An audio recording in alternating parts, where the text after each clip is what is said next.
Hello everyone, with me for TVS News, and these are the headlines. Batang Palo Bridge, GPS delivers. Honeymoon over. Better income through agriculture. Palo Bridge proves GPS keeps promises. The deal was sealed with Chief Minister Dato' Petinggi Abang Johari Tun Openg launched the project in Daro today.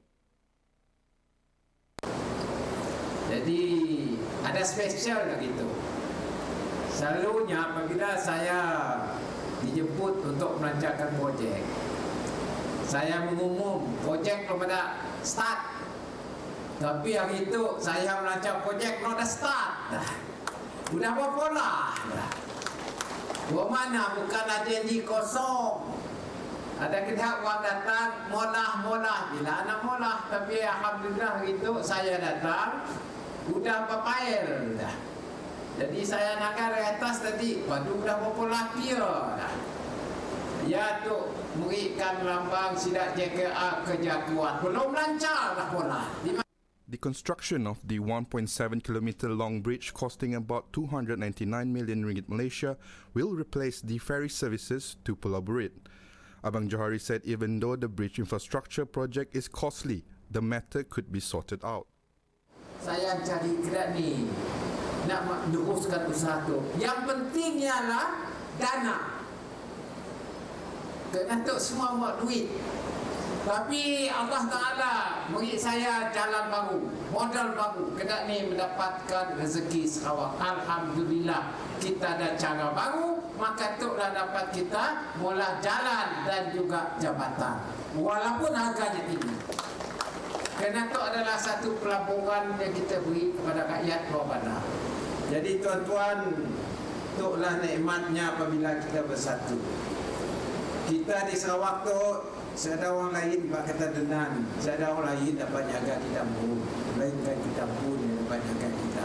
Di Sarawak tu, GPS ubah nasib orang Sarawak. He said the accessibility will play a big part in Pulau Burit and Tanjung Manis as a production hub. He said this when officiating the groundbreaking ceremony at Batang Palo Bridge in Pulau Burit today. The accessibility of road networks can bring about a positive impact to rural development. Deputy Chief Minister Tan Sri James Jemut Masing says the constructions of roads and bridges will spearhead the development of infrastructure and boost socio-economic development. Nanti kita nak pintar gaduh ke jalan lain nak ya boleh. So yang amat berhormat Dato' Manjoa, thank you very much for giving us the opportunity to create accessibility to rural areas. Without your assistance, and you are very understanding, you understand the need for us to create accessibility, and I thank you very much for allowing me, giving me the opportunity to be a minister in charge of creating accessibility to the rural area. Without that accessibility, we will never be able to make it. He said the local community should seize the opportunity to their advantage in cultivating their lands. He adds that locals can generate revenue through the economic sector established following the upgrade of infrastructure and bridges in coastal areas. Inilah rutin harian penduduk di kawasan sekitar di mana mereka menggunakan feri sebagai pengangkutan yang menghubungkan Tanjung Manis dan Pulau Burit. Dengan siapnya jambatan Batang Palo dalam masa 4 tahun akan datang, ia akan memberi manfaat kepada penduduk di sini bukan sahaja dari aspek pengangkutan, bahkan dapat meningkatkan taraf sosioekonomi mereka. Salasia Safian bersama Joe Kramer, Muhammad Gusti Norambia untuk TVS.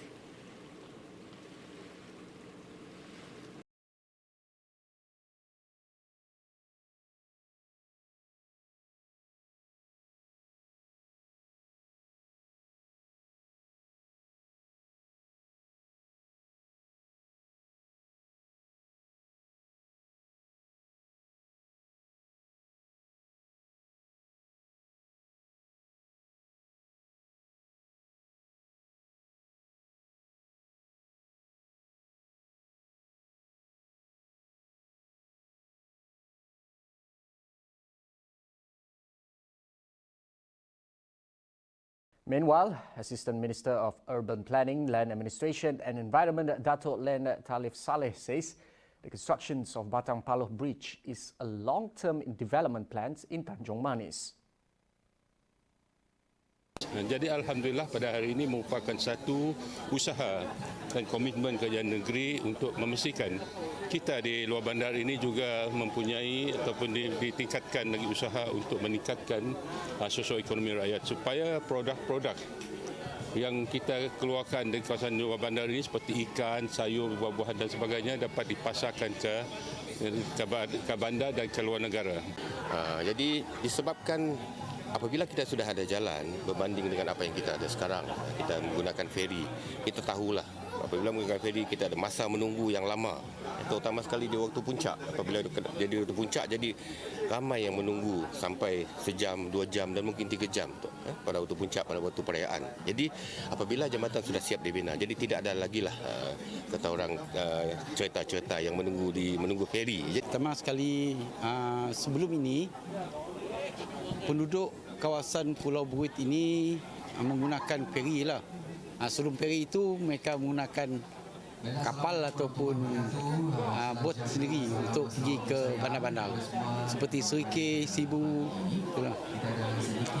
Dengan adanya pembinaan jambatan Paloh ini boleh memberi kemudahan untuk penduduk pergi ke bandar ataupun menghantar pesakit-pesakit pergi ke hospital dan memudahkan pergerakan untuk melawat keluarga, kebun kerja dan sebagainya. Ministry of Utilities are now in the midst of expediting the development of its master plans in water supply projects. Its Minister Datuk Sri Dr. Stephen Rudi Utom says most of the project were behind schedule due to the Movement Control Order MCO amid the COVID-19 pandemic. He stressed with the decreasing cases of COVID-19 cases in Sarawak, there is no excuse for the ministry to not deliver its promises made to the people. According to him, the minister had received an over-the-ceiling 4 billion ringgit allocation from an initial 2.8 million ringgit to resolve the water issues in Sarawak. The ministry's master plan in water supply would involve the southern, central and northern regions, will be presented to the Ministry of Rural Development. The Sarawak government is committed to empowering an active and dynamic lifestyle in rural areas. In order to achieve this, the state government has channeled a total fund of 988,680 ringgit to build a mini stadium in Kampong Seberang. Assistant Minister of Urban Planning, Land Administration and Environment, Dato' Len Talif Saleh says the stadium will complement the infrastructure of sports integration complex established since 2017. The facility will benefit those living around the area, utilizing the venue for physical activities such as recreation and sports. Itulah, tapi kita tidak dapat menyaingi prasarana yang ada di Kuching. Tetapi memadailah apa yang kita sediakan, memadailah ia secara boleh dianggapkan secara moden kalau kita lihat dari segi reka bentuknya, kalau kita lihat dari segi material yang kita guna dan juga dari segi reka bentuk dan desainnya lah. Jadi boleh dianggapkan sebagai moden untuk kawasan kita ini. Jadi yang penting ialah ia boleh digunakan mengikut matlamatnya. Len Talif, who is also Kuala Rajang Assemblyman, says the ongoing upgrading works of the complex has started since 2012. It would also serve as a venue to enhance the socio-economic activities and tourism industry in the long run in Serike. Pasar malam dan juga pasar minggu dan sebagainya di tempat ini juga supaya dapat digunakan, dapat dimanfaatkan sepenuhnya oleh rakyat di sini. Seperti persatuan gudi kita, mereka boleh menggunakan untuk bermain gudi yang mana very aktif sampai pergi ke Semenanjung Malaysia dan sebagainya, terlibat dalam pesta gudi antarabangsa. Jadi memang banyaklah kawasan di Serikei ini, terutama sekali di seberang ini yang harus kita bangunkan supaya keselesaan rakyat untuk terlibat di dalam social. He said this after witnessing the handing over project from Sarike District Council to the Litomida Sendirian Berhad contractor in a ceremony today. Communities of Kampong Seberang recognise the changes in terms of development implemented by the state government in changing the social landscape in Serikei. As such, the youth play a significant role in creating a diversity of economic resources and injecting new ideas for the government to develop rural areas. Menyaran ataupun menyokong cadangan-cadangan dari majlis daerah maupun pejabat daerah untuk membina prasarana di kampung Seberang ini demi menaik taraf kawasan ini juga. Jadi kita lihat baru-baru ini kita telah pun diperuntukkan dengan padang serbaguna dan padang ini akan dinaik taraf lagi untuk banyak lagi fasiliti yang akan diguna untuk kemudahan belia-belia dan orang-orang di kawasan ini. Seperti yang kita dengar daripada YB tadi, termasuklah merancang untuk ekonomi, untuk meningkatkan ekonomi supaya perniagaan dapat dibawa ke sebelah ini juga. In addition, the stadium will provide an avenue and a practical social centre for community development for its people. Ini penyerahan tapak untuk grandstand ataupun open stage Padang Bajijaya merupakan satu mercu tanda lagi untuk kita bahagian Serikei ataupun khususnya penduduk kampung di kampung seberang ini. Jadi kita ada kepelbagaian padang kita nanti, di mana kita ada kemudahan seperti untuk sepak takraw, petong dan seperti futsal yang sudah sedia ada, dan penambahan baik akan dibuat bagi menghidupkan suasana kampung ataupun padang kita sini. Sarawak recorded one positive COVID-19 case today in Miri, with a cumulative positive cases of 688. Sarawak State Disaster Management Committee (SDMC) said the case involved a local man who returned from Amsterdam. The 55-year-old man who flew from Amsterdam on August 14th took a transit to Qatar before flying to Kuala Lumpur International Airport on August 15th. On August 16th, he then flew from KLIA to Miri Airport. Upon arrival, he was sent to undergo 14 days compulsory quarantine and showed no sign of symptoms. According to the committee, the man had undergone swab tests and quarantine in Amsterdam. Upon arrival at KLIA, he was once again asked to perform the swab test. However, both test results were negative.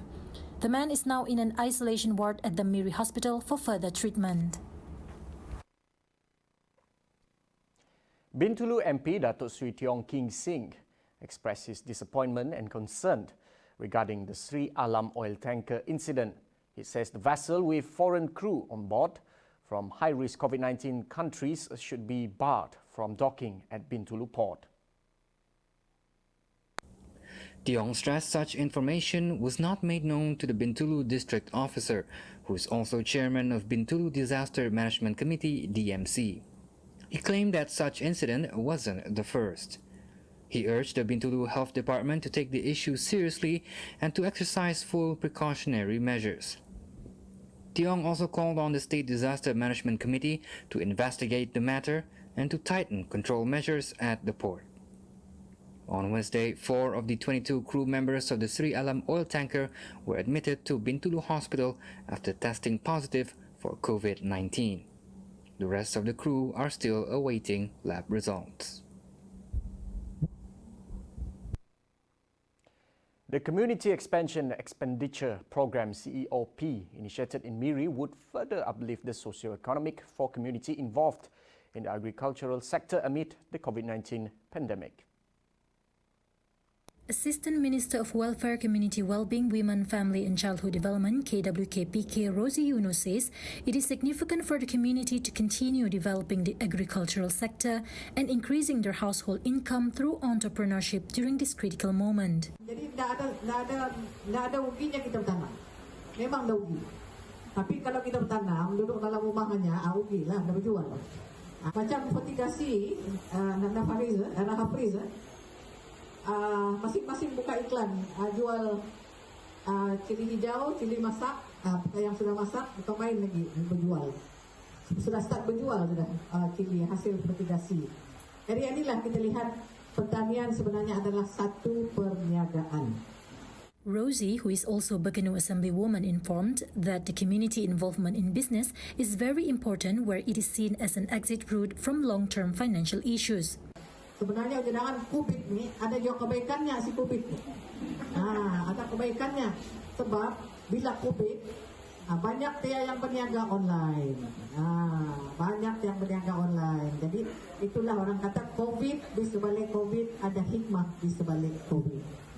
She hopes that the government's efforts can help produce more entrepreneurs, especially among women.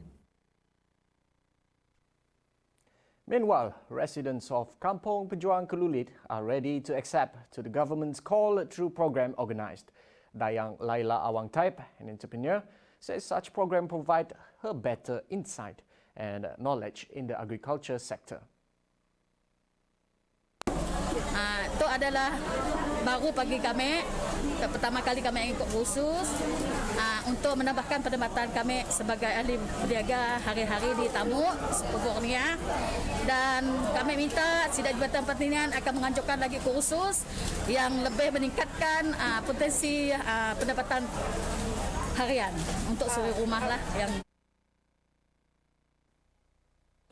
That's all from me. I'm Mena Ruben. Anytime, anywhere.